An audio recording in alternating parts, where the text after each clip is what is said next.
ಶ್ರೀ ಗಣಪತಿ ಶಾರದಾ ಗುರುಭ್ಯೋ ನಮಃ. ಉತ್ತರಂ ಯತ್ ಸಮುದ್ರಸ್ಯ ಹಿಮಾದ್ರೇಶ್ಚೈವ ದಕ್ಷಿಣಂ ವರ್ಷಂ ತದ್ ಭಾರತಂ ನಾಮ ಭಾರತೀಯತ್ರ ಸಂತತಿ. ಶ್ರೋತೃಗಳಿಗೆ ಶ್ರೀ ಸ್ಕಾಂದ ಮಹಾಪುರಾಣದ ಎರಡನೆಯ ವೈಷ್ಣವ ಖಂಡದ ವೈಶಾಖ ಮಾಸ ಮಹಾತ್ಮ್ಯದ ನಾರದಾಂಬರೀಷ ಸಂವಾದದಲ್ಲಿ ವಾಲ್ಮೀಕಿ ಜನ್ಮ ಕಥನವೆಂಬ 21ನೆಯ ಅಧ್ಯಾಯಕ್ಕೆ ಸ್ವಾಗತ. ಶ್ರುತದೇವನು ಹೇಳುತ್ತಾನೆ, ಎಲೈ ಶ್ರುತಕೀರ್ತಿರಾಜನೇ, ಲಾಲಿಸು. ಇಂತು ಆಕಸ್ಮಿಕವಾಗಿ ನಿಂತ ಪುರುಷನನ್ನು ಕಂಡು ವ್ಯಾಧನೊಡನಿದ್ದ ಶಂಖ ಬ್ರಾಹ್ಮಣನು ಪ್ರಶ್ನೆ ಮಾಡತೊಡಗಿದನು. ಅಯ್ಯ, ನೀನು ಯಾರು? ಈ ನೀಚ ಜನ್ಮವು ನಿನಗೆ ಬರಲು ಕಾರಣವೇನು? ಎಲೈ ಪುಣ್ಯ ಪುರುಷನೇ, ಯಾವ ಕರ್ಮದ ಫಲವಾಗಿ ನಿನಗೆ ಮಂಗಳಕರವಾದ ಈ ಸದ್ಬುದ್ಧಿಯುಂಟಾಯಿತು? ನಿಷ್ಕಾರಣವಾಗಿಯೇ ಈಗ ನಿನಗೆ ಈ ನೀಚ ಶರೀರದಿಂದ ಹೇಗೆ ಬಿಡುಗಡೆಯುಂಟಾಯಿತು?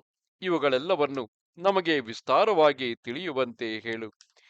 ಇಂತು ಶಂಖನು ಪ್ರಶ್ನೆ ಮಾಡುತ್ತಿರಲು ಆತನು ಭೂಮಿಯಲ್ಲಿ ಬಿದ್ದು ದಂಡ ಪ್ರಣಾಮವನ್ನು ಮಾಡಿ ಎದ್ದು ವಿನಯದಿಂದ ಮೈಯನ್ನು ಸಂಕೋಚ ಮಾಡಿಕೊಂಡು ಕೈಗಳನ್ನು ಮುಗಿದು ಮಾತನಾಡತೊಡಗಿದನು. ಹಿಂದೆ ನಾನು ಪ್ರಯಾಗ ಕ್ಷೇತ್ರದಲ್ಲಿ ಜನಿಸಿ ಬ್ರಾಹ್ಮಣನಾಗಿ ಬಹಳ ಮಾತಿನವನು, ರೂಪ ಯೌವನಗಳಿಂದ ಕೂಡಿದವನು, ವಿದ್ಯಾವಂತನೆಂಬ ಮದದಿಂದ ಅತ್ಯಂತ ಗರ್ವಿಷ್ಠನೂ ಆಗಿದ್ದೆನು. ನಾನು ಬಹಳ ಐಶ್ವರ್ಯವಂತನು, ಅನೇಕ ಪುತ್ರ ಪೌತ್ರ ಸಂತಾನವುಳ್ಳವನು, ನಿರಂತರವು ಅಹಂಕಾರ ದೋಷ ಸಹಿತನೂ ಆಗಿದ್ದೆನು. ಕುಸಿದನೆಂಬ ಮಹಾಮುನಿಗೆ ಪುತ್ರನಾದ ನಾನು ರೋಚರನೆಂಬ ಹೆಸರಿನಿಂದ ಪ್ರಖ್ಯಾತನಾಗಿದ್ದೆನು. ಕೂಡುವುದು, ಮಲಗುವುದು, ನಿದ್ರೆ, ಸ್ತ್ರೀ ಸಂಘ, ಜೂಜಾಟಗಳು, ಕೆಲಸಕ್ಕೆ ಬಾರದ ಲೋಕ ವಾರ್ತೆಗಳು ಮತ್ತು ಹಣದ ಲೇವಾದೇವಿಗಳೇ ನನಗೆ ನಿರಂತರ ವ್ಯಾಪಾರಗಳಾಗಿದ್ದವು. ಜನರ ನಿಂದೆಗೆ ಭಯಗೊಂಡವನಾಗಿ ನಾನು ನೆಪಮಾತ್ರಕ್ಕೆ ವರ್ಣಾಶ್ರಮ ವಿಹಿತ ಕರ್ಮಗಳನ್ನು ಮಾಡುತ್ತಾ ಯಾವಾಗಲೂ ಅಹಂಕಾರದಿಂದ ಕೂಡಿದ್ದೆನು. ನನಗೆ ಯಾವ ವಿಷಯದಲ್ಲಿಯೂ ಶ್ರದ್ಧೆಯೇ ಇರಲಿಲ್ಲ.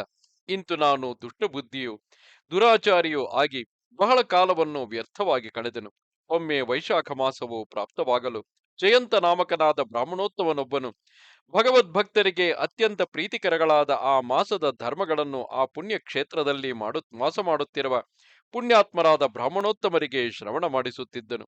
ಆಗ ಕ್ಷತ್ರಿಯ, ವೈಶ್ಯ, ಶೂದ್ರರೆಂಬ ಇತರ ತ್ರೈವರ್ಣಿಕರ ಸ್ತ್ರೀ ಪುರುಷರು ಸಹ ಪ್ರತಿ ಪ್ರಾತಃ ಕಾಲದಲ್ಲಿಯೂ ಸ್ನಾನಗಳನ್ನು ಮಾಡಿಕೊಂಡು ಸನಾತನವಾದ ಮಧುಸೂದನನ ಪೂಜೆಯನ್ನೆಸಗಿ ಆ ಜಯಂತನು ನಿರೂಪಿಸುತ್ತಿರುವ ಸತ್ಕಥೆಗಳನ್ನು ನಿರಂತರವೂ ಕೇಳುತ್ತಿದ್ದರು. ಅವರೆಲ್ಲರೂ ಶೌಚ ತತ್ಪರರು, ಕಥಾಶ್ರವಣ ಕಾಲದಲ್ಲಿ ಮೌನವನ್ನು ಧರಿಸಿರುವವರು, ವಾಸುದೇವನ ಚರಿತ್ರೆಗಳಲ್ಲಿಯೇ ನಿರತರಾಗಿರುವವರು, ವೈಶಾಖ ಮಾಸ ಧರ್ಮಗಳನ್ನು ಶ್ರದ್ಧೆಯಿಂದ ನಡೆಸುವವರು, ಅಹಂಕಾರ ಮತ್ತು ಆಲಸ್ಯಗಳೆಂಬ ದುರ್ಗುಣಗಳಿಲ್ಲದವರು. ಒಂದು ದಿನ ಕುತೂಹಲದಿಂದ ಅಲ್ಲಿ ನಡೆಯುವುದನ್ನು ನೋಡಲೆಳಿಸಿ ಆ ಸಭಾಮಂಟಪವನ್ನು ನಾನು ಪ್ರವೇಶ ಮಾಡಿದೆನು. ರುಮಾಲನ್ನು ತಲೆಗೆ ಸುತ್ತಿದ್ದ ಒಂದು ನಾನು ಪೌರಾಣಿಕನಾದ ಆ ಜಯಂತ ಬ್ರಾಹ್ಮಣನಿಗೆ ನಮಸ್ಕಾರವನ್ನು ಮಾಡಲಿಲ್ಲ.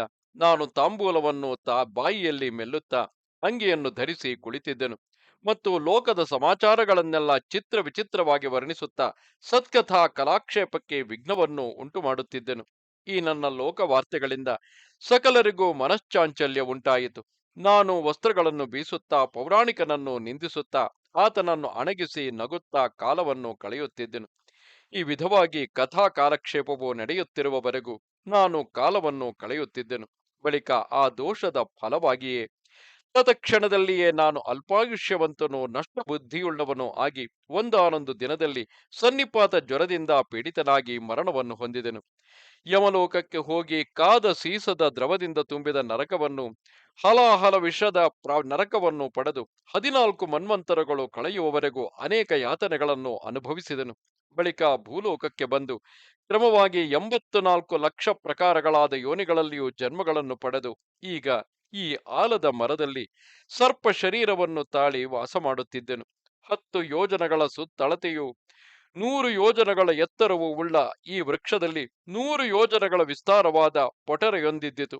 ಅಲ್ಲಿ ನಾನು ತಮೋಗುಣ ಪ್ರಧಾನವೂ ಕ್ರೂರವೂ ಆದ ಸರ್ಪವಾಗಿ ವಾಸ ಮಾಡುತ್ತಿದ್ದೆನು. ಎಲೈ ಬ್ರಾಹ್ಮಣೋತ್ತಮನೇ, ಇಂದು ಪೂರ್ವಜನ್ಮದಲ್ಲಿ ಮಾಡಿದ ದುಷ್ಕರ್ಮದಿಂದ ಪೀಡಿತನಾಗಿ ಇಲ್ಲಿ ವಾಸಿಸುತ್ತಿರಲು ತರುಕೋಟರದಲ್ಲಿ ಅನ್ನಾಹಾರಗಳಿಲ್ಲದೆ 10,000 ವರ್ಷಗಳು ಕಳೆದು ಹೋದವು. ಎಲೈ ಮಹಾಮುನಿಯೇ, ದೈವಯೋಗದಿಂದ ನಿನ್ನ ಆಗಮನವಾಗಲು ನಿನ್ನ ಮುಖಕಮಲದಿಂದ ಹೊರಬಿದ್ದ ವೈಶಾಖ ಮಾಸದ ಕಥಾಮೃತವನ್ನು ಕೇಳಿದ ಕ್ಷಣದಲ್ಲಿಯೇ ನನ್ನ ಸಕಲ ಪಾತಕಗಳು ನಾಶವನ್ನು ಹೊಂದಿದವು. ಆಗಲೇ ನಾನು ಸರ್ಪ ಶರೀರವನ್ನು ತ್ಯಜಿಸಿ ದಿವ್ಯ ರೂಪವನ್ನು ಧರಿಸಿದ ಮನುಷ್ಯನಾಗಿ ಕೈಗಳನ್ನು ಮುಗಿದು ನಮಸ್ಕರಿಸುತ್ತಾ ನಿನ್ನ ಪಾದ ಪದ್ಮಗಳಲ್ಲಿ ಶರಣಾಗತನಾಗಿ ಬಂದಿರುವೆನು. ಮುನಿವರಿಯನೇ, ಯಾವ ಜನ್ಮದಲ್ಲಿ ನೀನು ನನಗೆ ಬಂಧುವಾಗಿದ್ದೆ ಎಂಬುದನ್ನು ಅರಿಯನು. ನನ್ನಿಂದ ನಿನಗೆ ಸ್ವಲ್ಪವೂ ಉಪಕಾರವಾಗಲಿಲ್ಲ. ನಾನು ಯಾವ ಸತ್ಪುರುಷರಿಗೂ ಯಾವಾಗಲೂ ಕರುಣೆಯನ್ನು ತೋರಿದವನಲ್ಲ. ಸಾಧುಗಳು, ಸಮಾಹಿತ ಮನಸ್ಕರು, ಯಾವಾಗಲೂ ಭೂತದಯಾಪರರು ಆಗಿರುವ ಸಜ್ಜನರಿಗೆ ಪರೋಪಕಾರವನ್ನು ಮಾಡುವ ಬುದ್ಧಿಯು ಪ್ರಕೃತಿ ಸಿದ್ಧವೇ ಆಗಿರುವುದು. ಅವರಿಗೆ ವಿಪರೀತ ಬುದ್ಧಿಯು ಎಂದಿಗೂ ಉಂಟಾಗಲಾರದು. ಈಗ ನಾನು ನಿನ್ನನ್ನು ಪ್ರಾರ್ಥಿಸುವುದೇನೆಂದರೆ, ನನಗೆ ಧರ್ಮ ಕಾರ್ಯಗಳಲ್ಲಿಯೇ ಬುದ್ಧಿಯು ನೆಲೆಸುವಂತೆ ಅನುಗ್ರಹವನ್ನು ಮಾಡು. ದೇವದೇವನು ಚಕ್ರಾಯುಧಪಾಣಿಯೂ ಆದ ಮಹಾವಿಷ್ಣುವಿನ ವಿಸ್ಮರಣೆಯು ನನಗೆ ಎಂದಿಗೂ ಉಂಟಾಗದಿರಲಿ. ಮಹಾತ್ಮನು ಸಾಧು ಚರಿತರು ಆದವರ ಸಹವಾಸವೇ ನನಗೆ ನಿತ್ಯವೂ ಲಭಿಸುತ್ತಿರಲಿ. ಗರ್ವವೆಂಬ ಅಂಧತೆಯನ್ನು ಕಳೆಯುವ ಪರಮಾಂಜನ ರೂಪವಾದ ದಾರಿದ್ರ್ಯವೇ ನನಗೆ ನಿತ್ಯವಾಗಿರಲಿ. ಇಂತೆಂದು ಆ ಶಂಖನನ್ನು ಬಹುವಿಧವಾಗಿ ಸ್ತೋತ್ರ ಮಾಡಿ ಮತ್ತೆ ಮತ್ತೆ ನಮಸ್ಕಾರಗಳನ್ನು ಮಾಡುತ್ತಾ ಅಂಜಲಿ ಬಂಧವನ್ನು ಮಾಡಿಕೊಂಡು ವಿನೀತನಾಗಿ ಸುಮ್ಮನೆ ಆತನ ಎದುರಿನಲ್ಲಿ ನಿಂತುಕೊಂಡನು. ಶಂಖ ಬ್ರಾಹ್ಮಣನು ಅತ್ಯಂತ ಆದರದಿಂದ ತುಂಬಿದ ಹೃದಯವುಳ್ಳವನಾಗಿ ತನ್ನ ಆಶ್ಚರ್ಯವನ್ನುಳಿದು ಸುಖ ಸ್ಪರ್ಶಗಳಾದ ತನ್ನ ಕೈಗಳಿಂದ ಆತನನ್ನು ಹಿಡಿದೆತ್ತಿ ಆತನ ಮೈಯನ್ನೆಲ್ಲ ತಡವಿದನು. ದಿವ್ಯ ರೂಪವನ್ನು ಧರಿಸಿದ್ದ ಆ ಬ್ರಾಹ್ಮಣೋತ್ತಮನಲ್ಲಿ ಅನುಗ್ರಹವನ್ನು ಮಾಡಿದನು. ಕೃಪೆಯಿಂದ ಕೂಡಿದವನಾಗಿ ಮುಂದೆ ನಡೆಯಬೇಕಾದ ಕಾರ್ಯ ಗೌರವವೆಲ್ಲವನ್ನು ಸಮಗ್ರವಾಗಿ ತಿಳಿಸಿದನು. ಅಯ್ಯ ಬ್ರಾಹ್ಮಣೋತ್ತಮನೇ, ನೀನು ವೈಶಾಖ ಮಾಸ ಮಹಾತ್ಮ್ಯದ ಶ್ರವಣದಿಂದಲೂ ಈ ಶ್ರೀಹರಿಯ ಚರಿತ್ರೆಯನ್ನು ಕೇಳಿದುದರಿಂದಲೂ ಕ್ಷಣಮಾತ್ರದಲ್ಲಿಯೇ ಸಕಲ ಭವಬಂಧನಗಳನ್ನು ಕಳೆದುಕೊಳ್ಳುವವನಾದೆ. ನೀನು ನೀಚ ಜನ್ಮದ ಕಳಂಕವನ್ನು ಕಳೆದುಕೊಂಡು ಕ್ರಮವಾಗಿ ಪುನಃ ಭೂಲೋಕಕ್ಕೆ ಬಂದು ದಶಾರ್ಣವೆಂಬ ಪುಣ್ಯ ದೇಶದಲ್ಲಿ ಬ್ರಾಹ್ಮಣೋತ್ತಮನಾಗಿ ಜನ್ಮವನ್ನು ತಳೆಯುವೆ. ನೀನು ವೇದ ಶರ್ಮನೆಂಬ ಹೆಸರಿನಿಂದ ಪ್ರಖ್ಯಾತಿಯನ್ನು ಪಡೆದು ಸಕಲ ವೇದಗಳಲ್ಲಿಯೂ ವಿಶಾರದನಾಗಿರುವೆ. ಆಗಲೂ ನಿನಗೆ ಪವಿತ್ರವಾದ ಪೂರ್ವಜನ್ಮಗಳ ಸ್ಮರಣೆಯು ಸಾರ್ವಕಾಲಿಕವಾಗಿರುವುದು. ಇಂತು ಕರ್ಮಾನುಬಂಧವನ್ನು ಸ್ಮರಿಸುತ್ತಾ ನೀನು ಸಕಲ ವಿಷಯಾಭಿಲಾಷೆಗಳನ್ನು ದೂರ ಮಾಡಿ ಪರಿಶುದ್ಧನಾಗಿ ಶ್ರೀಹರಿಗೆ ಪ್ರೀತಿಕರಗಳಾದ ವೈಶಾಖ ಮಾಸದ ಧರ್ಮಗಳೆಲ್ಲವನ್ನೂ ಸಾಂಗವಾಗಿ ನೆರವೇರಿಸುವೆ. ಈ ಜನ್ಮದಲ್ಲಿ ನೀನು ದ್ವಂದ್ವರಹಿತನು, ನಿರಪೇಕ್ಷನು, ಸಂಘ ದೂರನು, ಗುರುಭಕ್ತನು, ಜಿತೇಂದ್ರಿಯನು, ನಿರಂತರದಲ್ಲಿಯೂ ಶ್ರೀಹರಿಯ ಲೀಲೆಗಳ ಚರಿತ್ರೆಗಳನ್ನೇ ಕೇಳುತ್ತಿರುವವನು ಆಗಿರುವೆ. ಬಳಿಕ ಕರ್ಮಸಿದ್ಧಿಯನ್ನು ಹೊಂದಿದವನಾಗಿ ಸಕಲ ಸಂಸಾರ ಬಂಧಗಳನ್ನು ಕಳೆದುಕೊಂಡು ಮಹಾಯೋಗಿಗಳಿಗೂ ಅತ್ಯಂತ ದುರ್ಲಭವೆನಿಸಿದ ವೈಕುಂಠ ಲೋಕವನ್ನು ಪಡೆಯುವೆ. ವತ್ಸನೆ, ಭಯಗೊಳ್ಳಬೇಡ. ನನ್ನ ಅನುಗ್ರಹದಿಂದ ನಿನಗೆ ಮಂಗಳ ಉಂಟಾಗುವುದು. ಹಾಸ್ಯಕ್ಕಾಗಲಿ, ಭಯದಿಂದಾಗಲಿ, ಕೋಪದಿಂದಾಗಲಿ, ದ್ವೇಷದಿಂದಾಗಲಿ, ಕಾಮದಿಂದಲಾದರೂ ಆಗಲಿ, ಸ್ನೇಹದಿಂದಲೇ ಆಗಲಿ, ಸಕಲ ಪಾಪಗಳನ್ನು ಹದಗೆಡಿಸುವ ಮಹಾವಿಷ್ಣುವಿನ ನಾಮವನ್ನು ಒಮ್ಮೆ ಉಚ್ಚರಿಸಿದರೂ ಸಹ ಸಕಲ ಪಾಪಿಗಳು ದುಃಖರಹಿತವಾದ ವಿಷ್ಣುಲೋಕವನ್ನು ಸೇರುವರು. ಬ್ರಾಹ್ಮಣ ಶ್ರೇಷ್ಠನೇ, ಇನ್ನು ಶ್ರದ್ಧಾವಂತರು, ಕ್ರೋಧಾದಿ ಅರಿಷಡ್ ವರ್ಗಗಳನ್ನು ಜಯಿಸಿದವರು, ಜಿತೇಂದ್ರಿಯರು, ದಯಾ ದಾಕ್ಷಿಣ್ಯಯುಕ್ತರು ಆದವರು ಶ್ರೀಹರಿಯ ಚರಿತ್ರೆಯನ್ನು ಕೇಳಿ ವೈಕುಂಠವನ್ನು ಪಡೆಯುವರು ಎಂದು ಹೇಳಲೇಕೆ? ಕೆಲವರು ಸಕಲ ಧರ್ಮಗಳನ್ನು ತ್ಯಜಿಸಿ ಕೇವಲ ಭಕ್ತಿಯಿಂದಲೇ ಕೂಡಿ ಪರಮಾತ್ಮನ ದಿವ್ಯ ಚರಿತ್ರೆಗಳನ್ನು ಹೇಳಿ ಕೇಳುವುದರಲ್ಲಿ ಆಸಕ್ತರಾಗಿ ಪರಾತ್ಪರವಾದ ಮಹಾವಿಷ್ಣುವಿನ ಸ್ಥಾನವನ್ನು ಪಡೆಯುವರು. ಕೆಲವರು ದ್ವೇಷರೂಪವಾದ ಅನನ್ಯ ಭಾವದಿಂದಲೂ ವಿಷ್ಣುವನ್ನು ಉಪಾಸನೆ ಮಾಡುವರು. ಅವರು ಸಹ ಶ್ರೀಕೃಷ್ಣನ ಪ್ರಾಣಗಳನ್ನು ಅಪಹರಿಸಲು ಪ್ರಾಪ್ತಳಾದ ಪೂತನೆಯಂತೆ ಪರಮ ಪದವನ್ನು ಪಡೆಯುವರು. ಮಹಾತ್ಮರೊಡನೆ ನಿತ್ಯವೂ ಸಹವಾಸವನ್ನು ಬೆಳೆಸುತ್ತಾ ಅವರ ಆಶ್ರಯದಲ್ಲಿಯೇ ಮಾತುಗಳನ್ನು ಕೇಳುತ್ತಾ ಕುಳಿತುಕೊಂಡು ಮುಮುಕ್ಷುವಾದವನು ವೇದಗಳಲ್ಲಿ ಹೇಳಲ್ಪಟ್ಟಿರುವ ಧರ್ಮಗಳನ್ನೇ ಆಚರಿಸುತ್ತಿರಬೇಕು. ಯಾವ ಮಾತುಗಳಲ್ಲಿ ಪ್ರತಿಯೊಂದು ಮಾತು ಅಬದ್ಧಗಳಿಂದ ತುಂಬಿದ್ದರೂ ಅಚಿಂತ್ಯ ಮಹಿಮನಾದ ಪರಮಾತ್ಮನ ಲೀಲೆಗಳನ್ನು ಸೂಚಿಸುವ ನಾಮಗಳು ತುಂಬಿರುವವು, ಯಾವ ಮಾತುಗಳನ್ನು ಸಾಧುಗಳು ಶ್ರದ್ಧೆಯಿಂದ ಕೇಳುವರೋ, ಕೀರ್ತನ ಮಾಡುವರೋ ಮತ್ತು ಸ್ತೋತ್ರ ಮಾಡುವರೋ ಆ ಮಾತುಗಳ ಧೋರಣೆಗೆ ಜನರ ಪಾತಕಗಳನ್ನು ನಿರ್ಮೂಲಗೊಳಿಸುವುದು. ಸರ್ವೇಶ್ವರನಾದ ಯಾವನು ಕಾಯಕ್ಲೇಶದಿಂದ ಕೂಡಿದ ಸೇವೆಯನ್ನು ಅಪೇಕ್ಷಿಸುವುದಿಲ್ಲವೋ, ಉತ್ತಮಾಸನವನ್ನಾಗಲಿ ಭಕ್ತನಲ್ಲಿ ರೂಪ ಯೌವನಗಳನ್ನಾಗಲಿ ಅಪೇಕ್ಷಿಸನು, ಯಾವನನ್ನು ಒಮ್ಮೆ ಸ್ಮರಿಸಿದ ಮಾತ್ರದಿಂದಲೇ ಭಕ್ತನು ತೇಜೋಮಯವಾದ ಸ್ಥಾನವನ್ನು ಪಡೆಯುವನು, ಅಂತಹ ದಯಾಳುವನ್ನಲ್ಲದೆ ಮತ್ತೆ ಯಾರನ್ನು ಶರಣು ಹೊಂದಬೇಕು?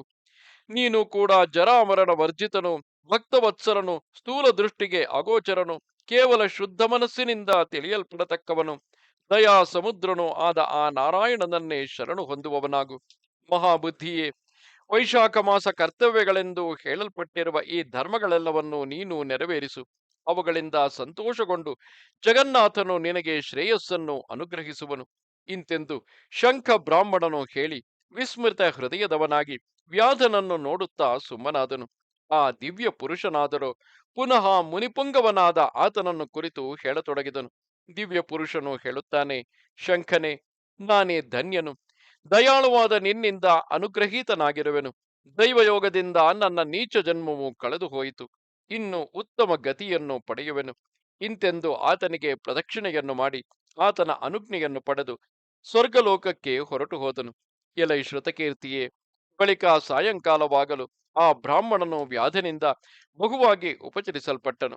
ಆತನು ಸಾಯಂ ಸಮಯದ ಸಂಧ್ಯಾವಂದನಾದಿಗಳನ್ನು ಮುಗಿಸಿಕೊಂಡು ತನ್ನನ್ನು ನೋಡಲು ಬಂದ ವ್ಯಾಧ ಸಮೂಹಗಳನ್ನು ನೋಡುತ್ತಾ ರಾತ್ರಿ ಶೇಷವನ್ನೆಲ್ಲ ಭೂಪಾಲಕರ, ದೇವತೆಗಳ ಮತ್ತು ಮಹಾತ್ಮರ ಬಹುವಿಧ ಚರಿತ್ರೆಗಳಿಂದಲೂ ಭಗವಂತನ ಅವತಾರಗಳ ಲೀಲಾಖ್ಯಾನಗಳಿಂದಲೂ ಕಳೆದು ಬ್ರಾಹ್ಮ ಮುಹೂರ್ತವೆಂಬ ಉಷಃಕಾಲದಲ್ಲಿ ಎದ್ದು ಕೈಕಾಲುಗಳನ್ನು ತೊಳೆದು ಮಾತುಗಳನ್ನು ನಿಲ್ಲಿಸಿ ತಾರಕ ಬ್ರಹ್ಮವನ್ನು ಕುರಿತು ಚಿಂತನೆಯನ್ನು ಮಾಡಿ ಶೌಚವೇ ಮೊದಲಾದ ನಿತ್ಯ ಕರ್ಮಗಳನ್ನು ತೀರಿಸಿಕೊಂಡು ವೈಶಾಖ ಮಾಸದಲ್ಲಿ ಸೂರ್ಯನು ಮೇಷರಾಶಿಗತನಾಗಿದ್ದುದರಿಂದ ಸೂರ್ಯೋದಯಕ್ಕೆ ಮುಂಚೆಯೇ ಸ್ನಾನವನ್ನು ಮುಗಿಸಿ ಸಂಧ್ಯಾ ಗಾಯತ್ರ್ಯಾದಿಗಳನ್ನು ಮಾಡಿ ದೇವರ್ಷಿ ಪಿತೃಗಳೇ ಮೊದಲಾದ ಎಲ್ಲರಿಗೂ ಉಚಿತ ರೀತಿಯಿಂದ ಸಂತೋಷಗೊಳಿಸಿ ಸಂಹೃಷ್ಟಾಂತರಂಗನಾಗಿ ವ್ಯಾಧನನ್ನು ಸಮೀಪಕ್ಕೆ ಕರೆದು ತಲೆಯಲ್ಲಿ ತೀರ್ಥೋದಕವನ್ನು ಪ್ರೋಕ್ಷಿಸಿ ನೋಡುತ್ತಾ ವೇದವಾಕ್ಯಗಳಿಗಿಂತಲೂ ಉತ್ತಮವೂ ಮಂಗಳಪ್ರದವೂ ಆದ ರಾಮ ಎಂಬ ಎರಡಕ್ಷರದ ಮಂತ್ರವನ್ನು ಆತನಿಗೆ ಉಪದೇಶಿಸಿದನು.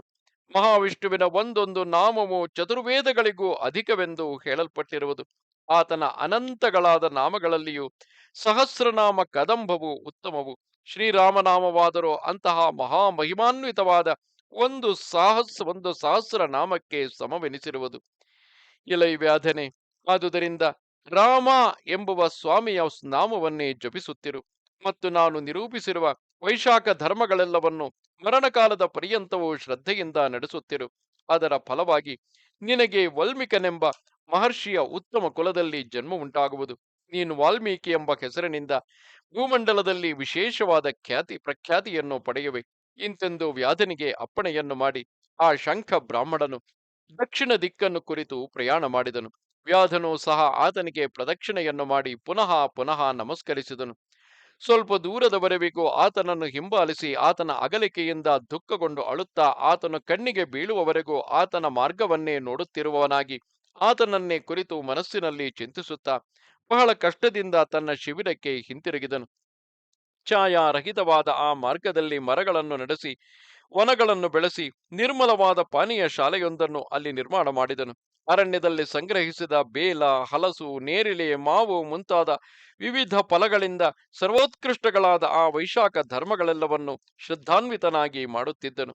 ಮಾರ್ಗದಲ್ಲಿ ನಡೆದು ಬಂದು ಆಯಾಸಗೊಂಡವರಿಗೆ ಆಹಾರವನ್ನು ಸಮರ್ಪಿಸುತ್ತಾ ಪಾದರಕ್ಷೆಗಳಿಂದಲೂ ಚಂದರಗಳಿಂದಲೂ ಛತ್ರದಾನಗಳಿಂದಲೂ ಬೀಸಣಿಗೆಗಳಿಂದಲೂ ಅವರನ್ನು ಉಪಚರಿಸುತ್ತಿದ್ದನು. ಕೆಲವೆಡೆಗಳಲ್ಲಿ ಮರಗಳ ನೆರಳುಗಳಲ್ಲಿ ತಂಪಾದ ಮರಳನ್ನು ಚೆಲ್ಲಿ ಅದರ ಮೇಲೆ ಚಾಪೆಗಳನ್ನು ಹಾಸಿ ರಥಿಕರ ಮೈಬೆವರಿನಿಂದಾಗುವ ಶ್ರಮವನ್ನು ಕಳೆಯುತ್ತಿದ್ದನು. ಪ್ರಾತಃ ಕಾಲದಲ್ಲಿ ಸ್ನಾನವನ್ನು ಮಾಡಿ ಅಹೋರಾತ್ರಗಳಲ್ಲಿಯೂ ನಿರಂತರವಾಗಿ ಪರಮಾತ್ಮನ ರಾಮನಾಮವನ್ನೇ ಜಪಿಸುತ್ತಾ ವ್ಯಾಧನ ಜನ್ಮವನ್ನು ಉಚಿತ ಕಾಲದಲ್ಲಿ ಕಳೆದುಕೊಂಡು ವಲ್ಮೀಕ ಮಹರ್ಷಿಯ ಮಗನಾಗಿ ಹುಟ್ಟಿದನು. ಕೃಣುವೆಂಬ ಆ ಮಹಾಮುನಿಯು ಆ ಸರೋವರದ ಸಮೀಪದಲ್ಲಿಯೇ ದುಸ್ತರವಾದ ತಪಸ್ಸನ್ನು ಮಾಡುತ್ತಾ ಬಾಹ್ಯ ಪ್ರಪಂಚದ ವ್ಯವಹಾರಗಳನ್ನೇ ವರ್ಜಿಸಿದ್ದನು. ಇಂತು ಬಹಳವಾದ ಕಾಲವು ಕಳೆದು ಹೋಗಲು ಆತನ ಸುತ್ತಲೂ ಒಂದು ಹುತ್ತವು ಬೆಳೆಯತೊಡಗಿತು. ಆದುದರಿಂದ ಅಲ್ಲಿನ ಜನರೆಲ್ಲರೂ ಆ ಮುನಿಶ್ರೇಷ್ಠನನ್ನು ವಲ್ಮೀಕನೆಂದೇ ಕರೆಯತೊಡಗಿದರು. ತನ್ನ ತಪಸ್ಸು ಪರಿಸಮಾಪ್ತಿಯನ್ನು ಹೊಂದಲು ಆ ಕೃಣು ಮಹರ್ಷಿಯು ಹೊರಗಿನ ಪ್ರಪಂಚದ ಸ್ಮರಣೆಯನ್ನು ತಂದುಕೊಂಡನು. ಆ ಸಮಯದಲ್ಲಿಯೇ ಆತನೆದುರಿನಲ್ಲಿ ಓಡಾಡುತ್ತಿದ್ದ ಕೆಲವು ಸ್ತ್ರೀಯರನ್ನು ಕುರಿತು ಚಿಂತಿಸುತ್ತಿದ್ದಂತೆಯೇ ಆ ಮಹಾಮುನಿಗೆ ಇಂದ್ರಿಯ ಸ್ಖಲನವಾಯಿತು. ಅದನ್ನು ಒಬ್ಬ ಗಂಧರ್ವ ಸ್ತ್ರೀಯಳು ಸ್ವೀಕರಿಸಿದಳು. ಆಕೆಯಲ್ಲಿ ಒಬ್ಬ ವನೇಚರನು ಉದ್ಭವಿಸಿದನು. ಆತನೇ ವಾಲ್ಮೀಕಿ ಎಂಬ ಹೆಸರಿನಿಂದ ವಿಖ್ಯಾತನಾಗಿ 3 ಲೋಕಗಳಲ್ಲಿಯೂ ವಿಶಾಲವಾದ ಯಶಸ್ಸನ್ನು ಪಡೆದನು. ಆತನೇ ಸಕಲ ಕರ್ಮ ಬಂಧಗಳನ್ನು ಕಡಿದು ಹಾಕುವ ದಿವ್ಯವಾದ ರಾಮಕಥೆಯನ್ನು ತನ್ನ ಮನೋಹರವಾದ ಪ್ರಬಂಧಗಳಿಂದ ಭೂಲೋಕದಲ್ಲಿ ಶಾಶ್ವತವಾಗಿರುವಂತೆ ಸ್ಥಾಪಿಸಿದನು. ಶ್ರುತದೇವನು ಹೇಳುತ್ತಾನೆ, ಎಲೈ ಮಹಾರಾಜನೇ, ವೈಶಾಖ ಮಾಸದ ಮಹಾತ್ಮ್ಯವನ್ನು ನುಡಿದೆಯಾ? ಇಂದಿಗೂ ಸಹ ಇದು ಸಕಲೈಶ್ವರ್ಯಗಳನ್ನು ಕೈಗೂಡಿಸುವುದು. ನೀಚನಾದ ವ್ಯಾಧನೂ ಸಹ ಪಾದರಕ್ಷೆಗಳನ್ನು ಬ್ರಾಹ್ಮಣನಿಗೆ ಕೊಟ್ಟುದರಿಂದ ಅತ್ಯಂತ ದುರ್ಲಭವಾದ ಮಹರ್ಷಿತ್ವವನ್ನು ಪಡೆದನು. ಸಕಲ ಕಲ್ಮಶ ನಾಶಕವು ರೋಮಾಂಚವನ್ನು ಉಂಟು ಮಾಡುವುದು ಆದ ಈ ಅದ್ಭುತ ಚರಿತ್ರೆಯನ್ನು ಯಾವ ಮಾನವನು ಕೇಳುವನೋ, ಯಾವನು ಇತರರಿಗೆ ಶ್ರವಣ ಮಾಡಿಸುವನೋ, ಅವನು ಪುನಃ ತನ್ನ ತಾಯಿಯ ಸ್ತನ್ಯವನ್ನು ಪಾನ ಮಾಡುವುದಿಲ್ಲ. ಇಲ್ಲಿಗೆ 81,000 ಶ್ಲೋಕಗಳ ಸಂಹಿತೆಯೆಂದು ಪ್ರಸಿದ್ಧವಾದ ಶ್ರೀ ಸ್ಕಾಂದ ಮಹಾಪುರಾಣದ 2ನೆಯ ವೈಷ್ಣವ ಖಂಡದ ವೈಶಾಖ ಮಾಸ ಮಹಾತ್ಮ್ಯದ ನಾರದಾಂಬರೀಷ ಸಂವಾದದಲ್ಲಿ ವಾಲ್ಮೀಕಿ ಜನ್ಮ ಕಥನವೆಂಬ 21ನೆಯ ಅಧ್ಯಾಯವು ಮುಗಿದುದು. ನಮಸ್ತೆ ಶಾರದೆ ದೇವಿ ಕಾಶ್ಮೀರ ಪುರವಾಸಿನಿ ತ್ವಾಮಹಂ ಪ್ರಾರ್ಥಯೇ ನಿತ್ಯಂ ವಿದ್ಯಾದಾನಂಚ ದೇಹಿಮೆ. ನಮಸ್ಕಾರ.